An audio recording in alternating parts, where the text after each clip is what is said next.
মিলন হবে কতদিনে আমার মনের মানুষের সনে, আমার মনের মানুষের সনে।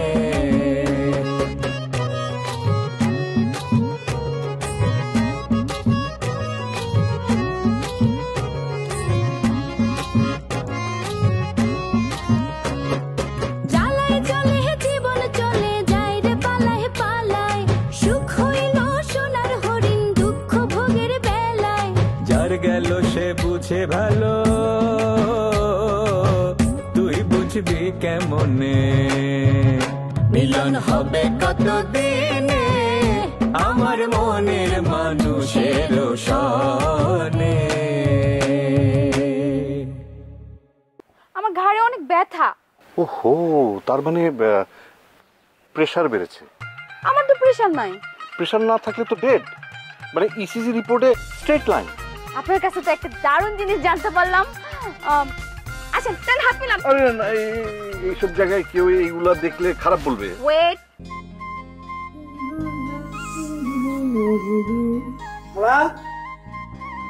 একদম ঠিক সময় আসছস। এদিকে এদিকে।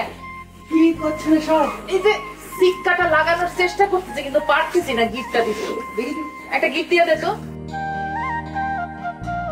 হ্যাঁ, কাজের সময় যদি কাজের লোক না পাওয়া যায় তাহলে কি সেই কাজ হয়? একদম ঠিকঠাক। দেখ তো এই গাছটার একটু এটার সাথে না লাগবে না, লাগবে না, দিয়ে দিছি, দিয়ে দিছি। পাইছিস? না না না, হ্যাঁ একটু ভাঙা। এবার দে তো, এটার সাথে দে। দাঁড়া দাঁড়া দাঁড়া, এটার একটু উঠায় দে।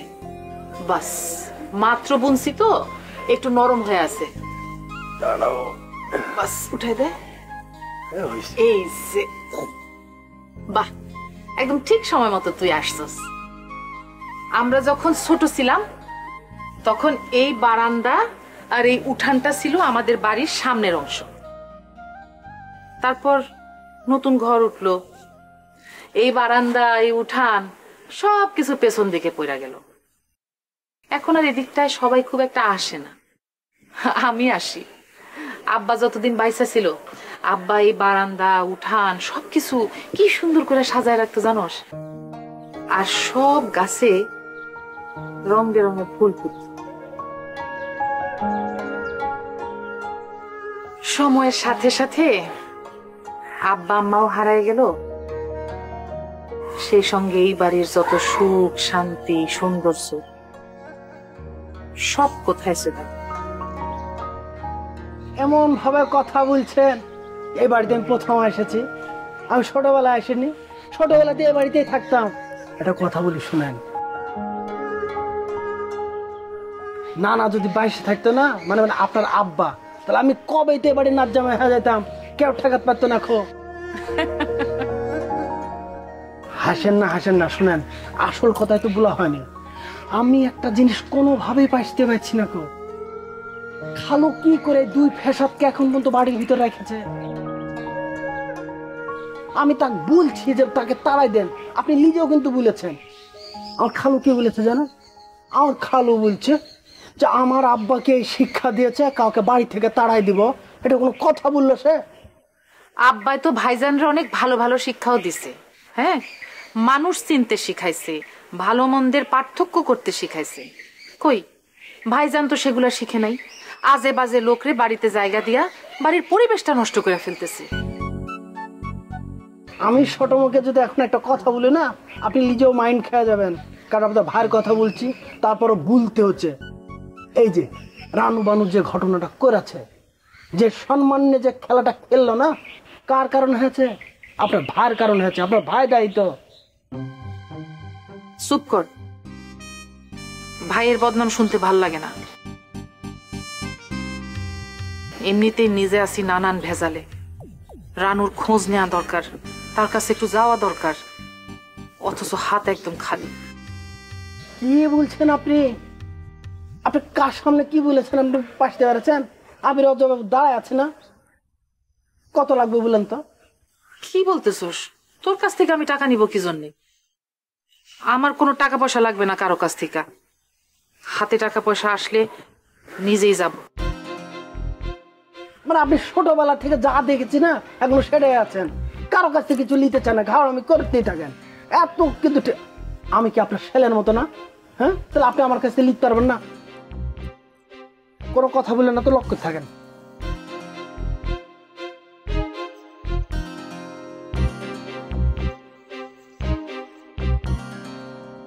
ধরেন।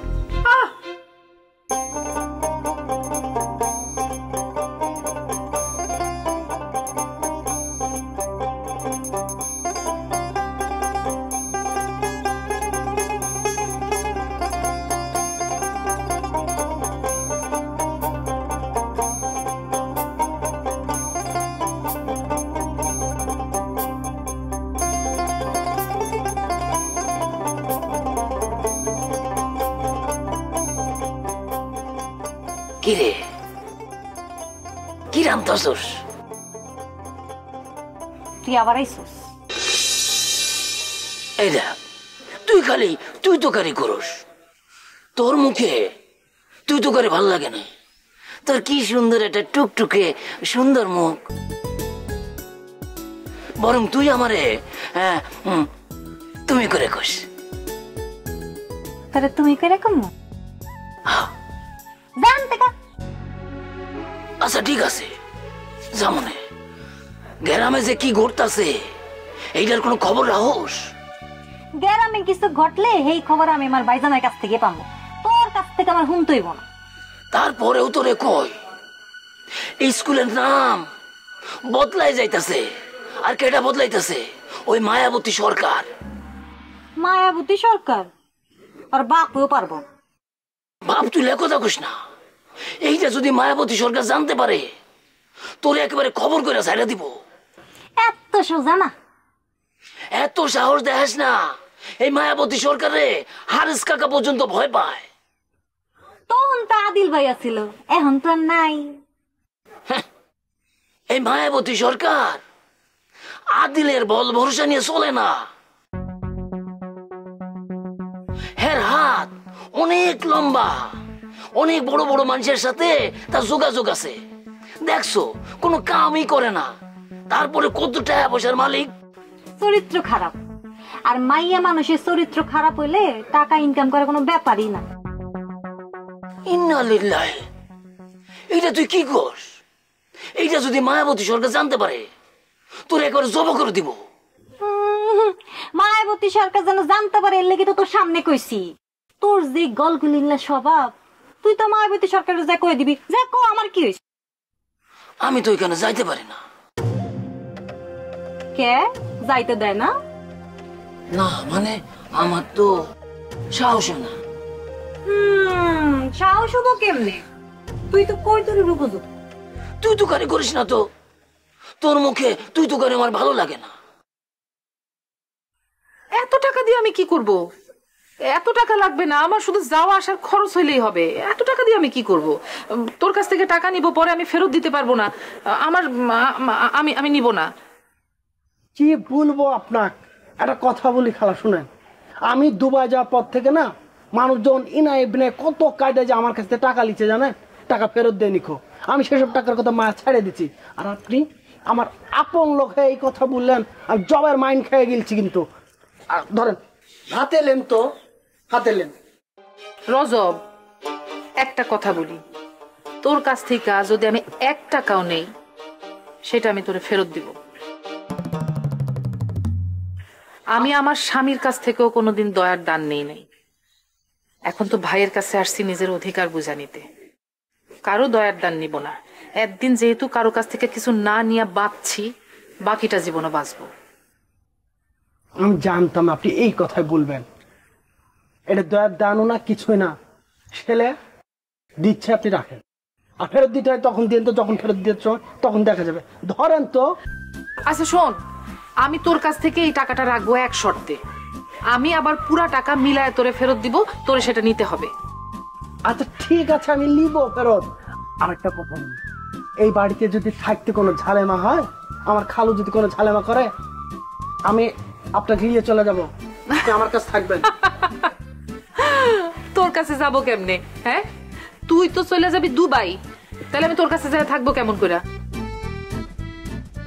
এটা ধরেন, ওই চ্যাপ্টার ক্লোজ করে ফেলেছি, আমি আর দুবাই যাচ্ছি না। ভাবেছি মানে এই জায়গায় কিছু একটা করব, মানে দুবাই থেকে ফেরত আসার পর খেলা হয়েছে কি এই বিয়ে করে মেলা টাইম খেয়ে নিয়েছি, এখন মনস্থির করে নিয়েছি এই জায়গায় ব্যবসা বাণিজ্য করে সেটেল হয়ে যাব। এই তো একদম ঠিক ঠিক বুদ্ধি হয়েছে একদিনে। আমি তো তোরে বলতে পারতেছিলাম না, কারণ তুই তো একটা ঝোঁকে নাচতেছিলি। হ্যাঁ, একটা জিনিস ভাইবা দেখ, এই যে মানুষ বিদেশ বিদেশ করে, আমাদের দেশের মানুষ খালি বিদেশ যাবার জন্য অস্থির।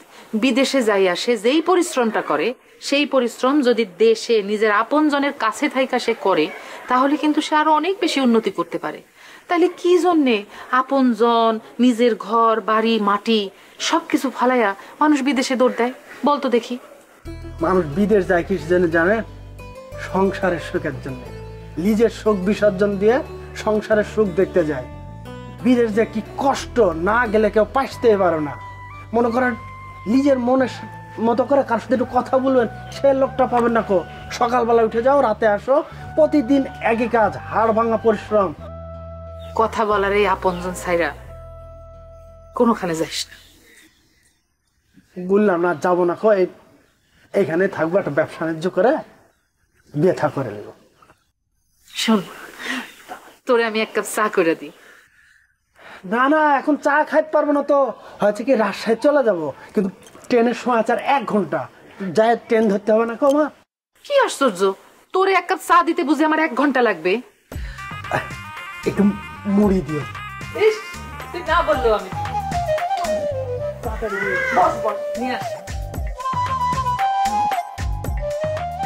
রানু বানু আমার পাঁচতে পারলেন না তো, বিয়েটা যদি করতে পারতাম আমি পদ্মার পাড়ে নিয়ে যে লাড়ু খাইতাম, কত মজা করতাম। আমি কইছি না তুই এখন থেকে আমারে ওই তুমি করে কবি। তোরে তুমি কইরা কমু একটারে দি মধ্যে বুইরা খাটাইস। তুই আমারে কই দিলি পাইছস? হ্যাঁ, বসে আছিস কেন? যা এখান থেকে। বিয়ের লাগা তো পাত্রী পাইতেছি না। তা আমি কি জানি? এই তোর তো একটা খুদ আছে, তোর তো একবার বিয়া হয়ে গেছে তো। ও হেললি কি আমার তোরে বিয়া করতে হইব? বুইরা খাটাইস, সারা গায়ের থেকে আসা গন্ধ। কয় মাস গোসল করছ না তুই? হ্যাঁ, দাঁত মাজস না কয় মাস? হ্যাঁ, আইছস আমারে বিয়া করতে? জানেন থেকে এইসব তো ওনার দান। ওনার দান না? তুই আসলেই একটা খাটাস। এইসব তুই কি কস? আমি শরীরে ঘাম নিয়া থাকতে পারি না, কমপক্ষে 3 বার গোসল করি, আর শরীর ঘামলে আমার গায়ের মধ্যে কুটকুটায়। হইছে, তুই আন যা, মেলা কথা কইছস, আমার কাজ আছে। যাইতাছি, কিন্তু আসল কথাই তো কইল না। তোর সন্ধানে কি ভালো পাত্রী আছে? মানে কোন রকম স্পট নাই? ওই কৈতরির চেয়ে একটু ভালো কৈতরির মতো স্বভাব হইলে হইব না? এই তোর পাত্রী না তুই খোঁজ যায়, আমার এত ঠেকা পড়ে নাই। হন তোর একটা কথা কই, এই বিয়া শাদি দেওয়া কিন্তু পুণ্যের কাম।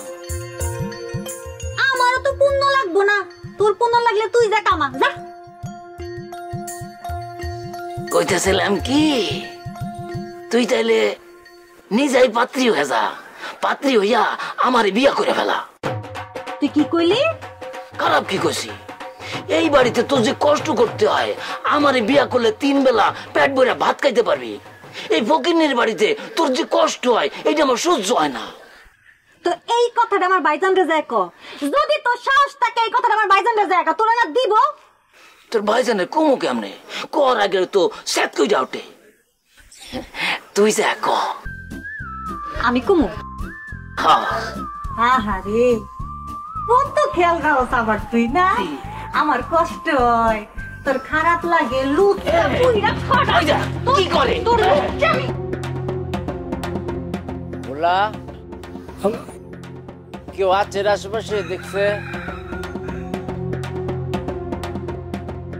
না, কেউ নাই। অনেক কষ্ট হচ্ছে বুঝছস। আচ্ছা, একটা দুটানোর মধ্যে পড়ে গেছি আমি বুঝছস। আমরা হারেস কাকা আছে না, হারেস কাকা শান্তি ডাক্তারের খোঁজ চাইছে আর কি আমার কাছে। কারণ এগুলো যদি আমি খোঁজ দিতে যাই তাহলে মায়া দিদানলে রাখিয়ে দেবো গা বুঝছস। ওই কিতা গরম বুঝতে পারতেছি না। বিষয়টা আমি মাই দিলে জানান। মায়া দিলে জানি না দে, তাহলে হারেস কাকা জানি দিত না। হারেস কাকা জানলে জোর আমরা পিছনে লাগাই দিব, পরে জোর গেলে আমরা মুড়াইবো। এটি কম দিত না। কাম করি জুলাই রাখি চিন্তারে কিতা করছ তুই? ঝুলে রেখে না ভাই, এই লোকটার মাইরে লাগবো, ওই রশিদি মাইরে লাগবে। লোকটা আমরা বাঁচাই, লোকটা নিতে হবে। এটা বাঁচাতে গেলে তো আমরা মরে যাই আমরা। মরবেন কেন? এইটা ফোন করি উর্মিলারে জানাই দেন, তাহলে উর্মিলা আমার পছন্দ করবে। ওরা ভালো কথা কইছিস তুই, এত বুদ্ধি তুই তাজকাল মেরে বলা ফোন। কিন্তু আমি যে উর্মিলার ফোন দিয়াম, কখনো আমরা পরিচয় হেলে দেওয়া যেত না, নামগঞ্জ যেত না। আমি একটা ফোন দোকান দেওয়া যায়, ফোন দিয়া ঘটনা তারা খুললে কয়াম কি দেখস। কিন্তু কেমনে ফোন দিয়াম? উর্মিলার নাম্বার তো আমার কাছে নাই রে। হ্যাঁ, এটা ব্যবস্থা করা যাইবে না। তাহলে একটা ঘটনা ভাই, হইল দেন।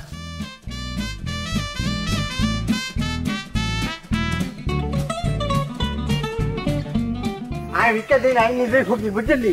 আমি ভিক্ষা দিকে জ্বালাবো না, একটু কথা শুনেন। বলি ফেলান। ভাই সাহেব, আন্নের দ্বার হরানের আত্মীয় বিকজব আন্নের বাড়ি দিয়ে আনো, আন্নার বাড়ি হিয়ানো, মানে নোয়াখালী। ও হ্যাঁ, আপনার নানার বাড়ি নোয়াখালী নি? হ্যাঁ বাবুরে বাবু, খুব ভালো কথা, ভালো কথা। আচ্ছা কি বলবেন, বলি ফেলান। বলতে চাইতেছি ভাই সাহেব, সম্পর্ক না আর বাইতে সমস্যা নেই। ওই উর্মিলে আছে না, সেটি আরে কোকা টিয়া দিব কইছে বুঝছেন নি। অন আর আজকে জানার কথা টিয়া আনার লাই, কিন্তু আনের সম্বন্ধে জানে দেখলে খালি দূরায় আরে কিলাইতে মারতে এইটা রায় না উর্মিলার কাছে যাইতে হইতেন না। ইয়াল্লা উর্মিলারে ফোন দি কইম যে গো উর্মিলা আজকে আইতে পারতেন না, টিয়া কিন্তু তুই কাছে তুই রাখি দিও, আমি ফরাই লই যাইম কই। ফোন দিয়ে করলাম, এই ফোন নাম্বার তো আমার কাছে নাই। কেন বলা কস না কে? হ্যাঁ, ফোন নাম্বার নাই আমার কাছে তো ফোন নাম্বার কাছে আরো দেন না। উর্মিলার ফোন নাম্বার তো আর কাছে নাই, তো আর বউর কাছে আছে। সেদিকে ফোনে না মারিবেন, সেদিকে ফোন মারি আর উর্মিলে ফোন নাম্বার গেল এনে দিবেন। আরে তো খুব টাইট জিনিস বুঝছেন নি, এত নাম্বার তো সহজে লন যাইতো না। সমস্যা কি? আপনি কি কম সহজ নি? আপনি সহজ রুগী টাইটে সহজ বানা লাইবেন, ফোনে না মারিবেন আপনি ধীরে। এরা অবশ্য ঠিক বলছেন। আমি একেবারে ব্যাগ একেবারে টাইট করিয়া লইছি, একখানা ফোন মারি চাই দেখি নাম্বারটা হনো যাইতো। হারে